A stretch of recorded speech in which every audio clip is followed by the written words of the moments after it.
Okay बेटा, तो second year की बायोलॉजी से चैप्टर स्टार्ट करते हैं, ग्रोथ एंड डेवलपमेंट चैप्टर 19। बहुत ही इंपॉर्टेंट चैप्टर है और इसमें मेजर कंसेप्ट्स हैं जो आपको क्लियर होने चाहिए। अब सबसे जो पहली बात है वो है, अक्सर जो स्टूडेंट्स होते हैं वो मिक्स अप कर देते हैं ग्रोथ एंड डेवलपमेंट को, लेकिन जो डेवलपमेंट है और ग्रोथ है दो क्या होती है, सेपरेट चीजें होती हैं। अब यहाँ पे मैं आपको समझाता हूँ। ये आपके पास ये देखिए मेल है, मेल क्या रिलीज करता है, स्पर्म। मेल से क्या आते हैं, स्पर्म आती हैं, और फीमेल्स की बॉडी से क्या आते हैं, ये एग आते हैं। तो स्पर्म और एग जब आपस में फियन होता है तो इससे क्या बन जाता है, जाइगोट बनता है। स्पर्म और एग के फियन से क्या बन जाता है, जाइगोट। अब जो जाइगोट होता है, नेक्स्ट एक सेल बन गया आपके पास, जाइगोट बन गया। अब जाइगोट आगे फर्दर डिवाइड होगा, जाइगोट डिवाइड होगा ना, आगे फर्दर क्या होगा, ब्लास्टूला, मोरूला, ठीक है ना, क्लीवेज स्टेज, सारी इसकी क्या होगी, स्टेज होगा। यहाँ पे फर्दर डिवाइड होगा, फर्दर डिवाइड होगा। तो जब फर्दर डिवाइड होगा यहाँ पे एक कंप्लीट जो है ना क्या बन जाएगी, बॉडी बन जाएगी। क्लियर? तो स्पर्म एग फ्यूजन हुआ, उससे क्या बना, जाइगोट। जाइगोट आपके पास फर्दर क्या हुआ, डिवाइड हुआ। तो जब जाइगोट फर्दर डिवाइड हुआ उससे आपके पास क्या बन गई है, एक बॉडी बन गई मां के पेट के अंदर। अच्छा, अब यहाँ पे देखिए, यहाँ पे जब जाइगोट डिवाइड हो रहा है मतलब उसकी स्टेजेस हैं, पहली स्टेज है, दूसरी स्टेज है, क्लीवेज है, मोरूला है, ब्लास्टूला है, गैस्ट्रुलेशन है, न्यूरोलेशन है, ऑर्गेनोजेनेसिस। यहाँ पे जो बॉडी की ग्रोथ हो रही होती है यहाँ तक, इसको हम कहते हैं डेवलपमेंट कहते हैं। इसको हम क्या कहते हैं, ये डेवलपमेंट। तो डेवलपमेंट क्या होती है कि जो प्रोग्रेसिव चेंजेस आती है बॉडी के अंदर, जो बॉडी माँ के पेट के अंदर होती है, तो जो प्रोग्रेसिव चेंजेस आती है जिससे बॉडी एक अडल्ट फॉर्म में चेंज हो जाती है, अडल्ट फॉर्म माँ के पेट के अंदर, इसको हम क्या कहते हैं, एम्ब्रियोनिक डेवलपमेंट कहते हैं। क्या कहते हैं इसको? अब जब ये बॉडी बन गई, जब बॉडी बन गई तो अब इसने साइज में इजाफा करना है। साइज में छोटा सा बच्चा होता है, बड़ा हो जाता है, छोटा बच्चा होता है ना, ऐसा ऐसा क्या हो जाता है, वो बड़ा हो जाता है। तो इसके साइज में क्या होता है, वो इजाफा होता है। तो जो साइज में इजाफा होता है इसको हम क्या कहते हैं, ग्रोथ कहते हैं। साइज में इजाफा होता है उसको हम क्या कहते हैं, वो ग्रोथ। अब ग्रोथ की क्या डेफिनेशन बनेगी, इरिवर्सिबल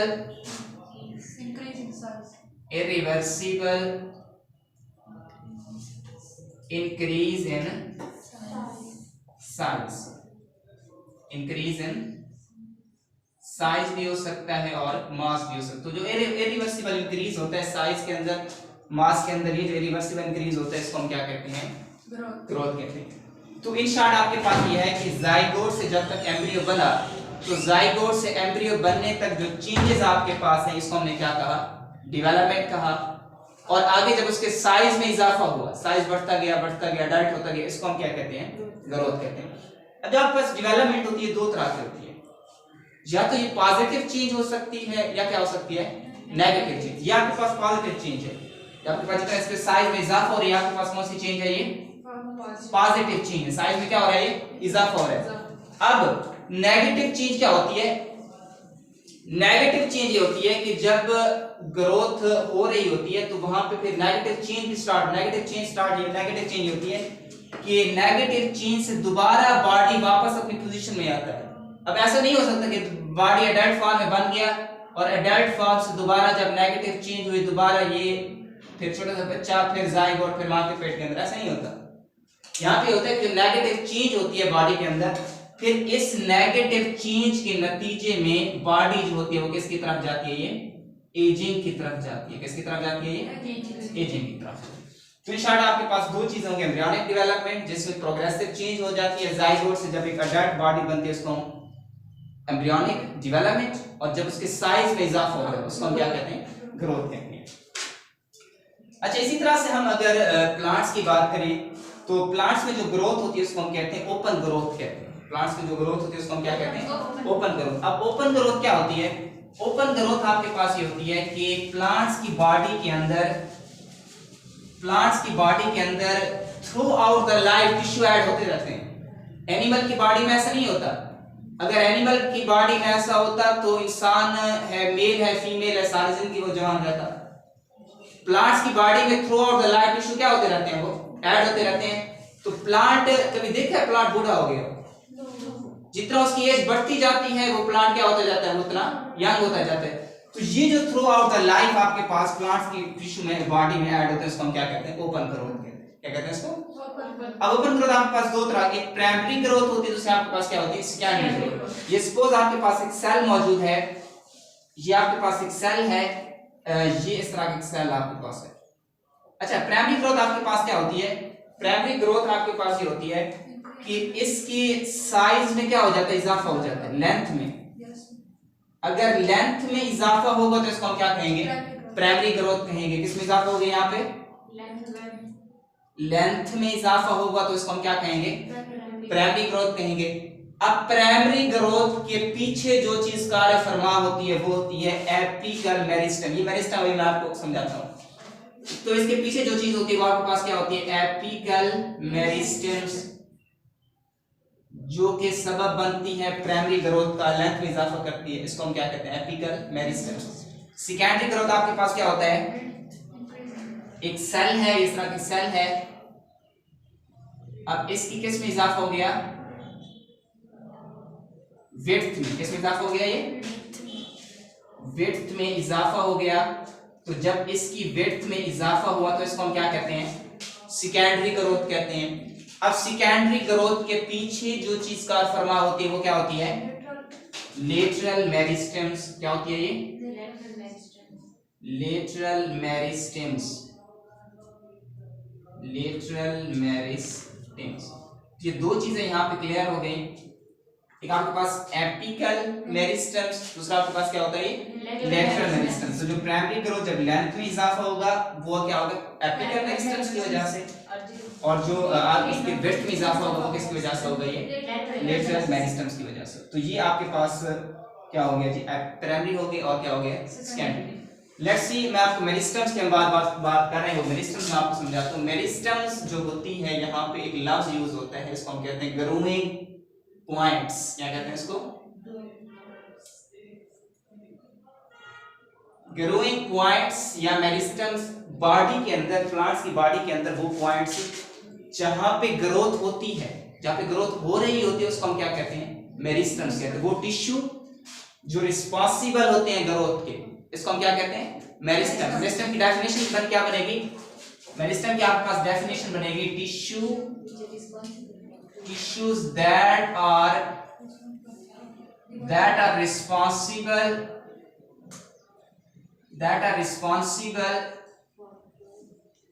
for growth। तो जो टिश्यू ग्रोथ के लिए रिस्पांसिबल होते हैं उसको हम क्या कहते हैं, मेरिस्टम्स कहते हैं। अब तीन तरह के मेरिस्टम्स होते हैं, एपिकल मेरिस्टम्स, लैटरल मेरिस्टम्स और इंटरकैलरी मेरिस्टम्स होते हैं। इस पॉइंट को तो जो सुनना है, एपिकल मेरिस्टम्स क्या होते हैं। एपिकल मेरिस्टम्स जो होते हैं वो या आपके पास एक रूट है या स्टेम का टिश्यू है। इस रूट या स्टेम की टिश्यू है, इसकी एपेक्स के ऊपर मौजूद होते हैं, एपेक्स चोटी के ऊपर मौजूद होते हैं। इस चोटी के ऊपर क्या मौजूद है, एपिकल मेरिस्टम्स मौजूद है। और इन एपिकल मेरिस्टम्स का काम क्या होता है, इन एपिकल मेरिस्टम्स का काम क्या होता है कि ये उसकी लेंथ में इजाफा करते हैं। तो एपिकल मेरिस्टम किसका सबब बनते हैं, ये प्राइमरी ग्रोथ का सबब बनते हैं। Apical meristems are present of the apex of root और stem and they causes the increase in length of the root and stem and causes primary growth. Next आपके पास होते हैं लेटरल मेरिस्टम्स। अब जो लेटरल मेरिस्टम्स होते हैं, lateral meristem जो होते हैं, ये आपके पास ये स्टेम मौजूद है, इस तरह की सेल है, इस सेल की साइडों के ऊपर आपके पास क्या मौजूद है, ये लेटरल मेरिस्टम्स मौजूद है। साइडों के ऊपर क्या मौजूद है, ये लेटरल मेरिस्टम मौजूद है। और लेटरल मेरिस्टम इसकी किस में इजाफा करेंगे, ये विड्थ में इजाफा करेंगे। जब ये इसकी विड्थ में इजाफा करेंगे तो ये किसका सबब बनेंगे, ये सेकेंडरी ग्रोथ का। किसका सबब बनेंगे, ये सेकेंडरी ग्रोथ। अच्छा, यहाँ पे एक और पॉइंट होता है, और वो पॉइंट आपके पास ये होता है कि अक्सर बुक के अंदर ये कैम्बियम का लफ्ज लिखा होता है, कैम्बियम। सेकंड चैप्टर में सेकेंडरी ग्रोथ का एक कंप्लीट टॉपिक है, तो कैम्बियम का ग्लास लिखा होता है। अब कैम्बियम जो होती है, कैम्बियम भी लेटरल मेरिस्टम है, कंफ्यूज नहीं होना। अगर कहीं पे कैम्बियम आ जाए, लेटरल मेरिस्टम आ जाए, दोनों एक ही चीजें होती हैं। तो कैम्बियम फिर आपके पास दो तरह की होती है। एक आपके पास कौन सी होती है, ये कॉर्क कैम्बियम, कॉर्क कैम्बियम होती है, और दूसरी आपके पास होती है ये वास्कुलर कैम्बियम। तो ये आपके पास क्या हो गया, लेटरल मेरिस्टम्स साइडों के ऊपर मौजूद होती हैं, विड्थ या थिकनेस में इजाफा करते हैं, कैम्बियम भी इसको कहते हैं। और कॉर्क कैम्बियम होता है, आपके पास क्या होता है, ये वास्कुलर कैम्बियम होता है। लास्ट आपके पास मौजूद है इंटरकैलरी मेरिस्टम्स। अब इंटरकैलरी मेरिस्टम्स क्या होते हैं, इंटरकैलरी मेरिस्टम जो होते हैं ये इंटरनोड के ऊपर मौजूद होते हैं। कहां पे मौजूद होते हैं ये इंटरनोड्स, क्या होती हैं, यहाँ पे देखिए, ये आपके पास एक लीव्स हो गया, उसका एक नोड हो गया, एक बार ये हो गया, एक बार ये क्या मौजूद है, नोड्स मौजूद है। तो दो नोड्स के दरमियान क्या मौजूद होती है, वो इंटरनोड्स मौजूद होती है। तो ये क्या मौजूद होते हैं, इंटरनोड्स के ऊपर मौजूद होते हैं।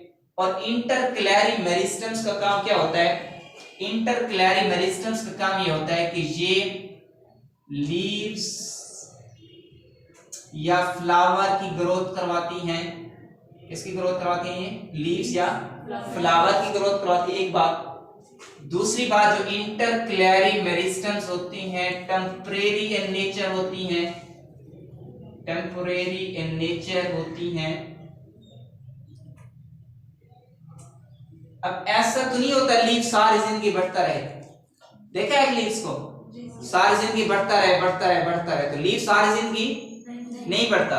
तो लीव्स एक शॉर्ट पीरियड होता है, उसका बढ़ता है, फिर क्या हो जाता है, वो शेड ऑफ हो जाता है, गिर जाता है। तो ये भी जब लीव्स ही गिर गया तो ये नोड्स जो होंगे ये भी क्या हो जाएंगे, मेरिस्टम जो वो भी क्या हो जाएंगे, गिर जाएंगे, क्योंकि ये ग्रोथ के साथ रिलेट है ना, लीव्स की ग्रोथ के साथ। जब लीव्स ग्रोथ नहीं कर रहा, इसके साथ ये आपके पास जो इंटरकैलरी मेरिस्टम है ये भी क्या हो जाएंगे, ये शेड ऑफ हो जाएंगे। अच्छा, यहाँ पे लास्ट में दो चीजें होती हैं इसकी इंटरकैलरी मेरिस्टम से रिलेटेड होते हैं। एक होते हैं डिटर्मिनेट होते हैं, और दूसरे आपके पास होते हैं इनडिटर्मिनेट। तो ये दो तरह के आपके पास होते हैं, एक आपके पास डिटर्मिनेट होते हैं और दूसरे आपके पास होते हैं ये इनडिटर्मिनेट।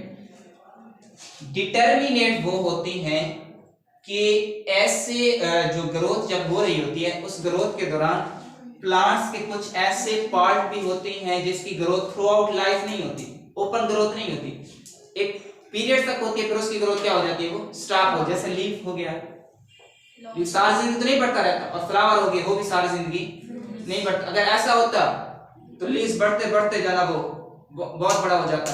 तो लीफ सारी जिंदगी नहीं बढ़ता, फ्लावर भी आपके पास सारी जिंदगी नहीं बढ़ता। तो इसको हम क्या कहते हैं, डिटर्मिनेट ग्रोथ कहते हैं। क्या कहते हैं उसको, डिटर्मिनेट, कि खास हद तक होती है, फिर उसके बाद क्या हो जाती है, रुक जाती है। ये आपके पास डिटर्मिनेट। और इनडिटर्मिनेट कौन सी होती है, जैसे शूट की हो गई, स्टेम की हो गई, throughout the life roots के साइज भी बढ़ते रहते हैं, शूट के साइज भी बढ़ते रहते हैं, और स्टेम के साइज में भी इजाफा होता रहता है। इसको हम क्या कहते हैं, वो इनडिटर्मिनेट ग्रोथ। लास्ट में एक चीज है वो मैं आपको समझा देता हूं कि जो प्लांट की जब ग्रोथ होती है, ओपन ग्रोथ होती है, तो इस ओपन ग्रोथ के अंदर आपके पास जो होते हैं ना, वो चार तरह के सेल्स बनते हैं। मिसाल के तौर पर आपके पास ये रूट है, यहाँ पे रूट का मैं डाइसेक्शन, रूट है, रूट का सेल था उसको मैंने काट दिया, काट के अब यहाँ पे इसका डाइसेक्शन यहाँ पे ड्रॉ करता हूं। तो डाइसेक्शन जब ये यहाँ पे मैं ड्रॉ करता हूं, तो इसमें आपके पास आपको चार तरह के सेल्स नजर आते हैं। कितने तरह के सेल्स होते हैं, ये आपके पास इस तरह के सेल्स होते हैं। अब ये जो सेल्स हैं ये डिवाइडिंग, न्यूली डिवाइडिंग सेल्स है, जो अभी अभी बने हैं, डिवीजन हुई है ना, एपिकल मेरिस्टम्स हुई बर्ड्स के ऊपर जो भी हुई, तो इसके नतीजे में क्या होता है, न्यूली डिवाइडिंग सेल, अभी अभी नए सेल बने हैं। तो ये जो नए सेल बने हैं इसको हम क्या कहते हैं, डिवीजन फेज कहते हैं। इसको हम कहते हैं अभी जो न्यू सेल्स आपके पास बने हैं, सेल्स को हम कहते हैं डिवीजन फेज। अब ये नेक्स्ट सेल क्या होगा, इसकी लेंथ में इजाफा होगा, इलांगेट होंगे। तो ये जब सेल्स इलांगेट होंगे इसको हम कहेंगे इलांगेशन फेज कहेंगे। सेल डिवाइड हुए, नए सेल बने, एपिकल मेरिस्टम ने ऐड किया उसको, तो या लेटरल मेरिस्टम, तो ये सेल्स डिवाइड हुए, डिवाइड होने के बाद न्यूली जो सेल्स उसको हमने डेवियन फेज कहा।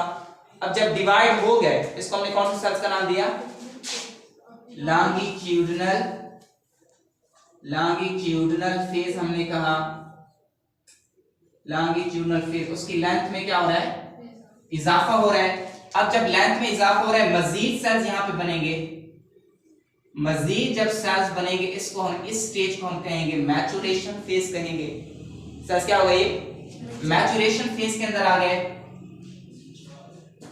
मैचुरेशन फेज के अंदर सेल्स चले गए।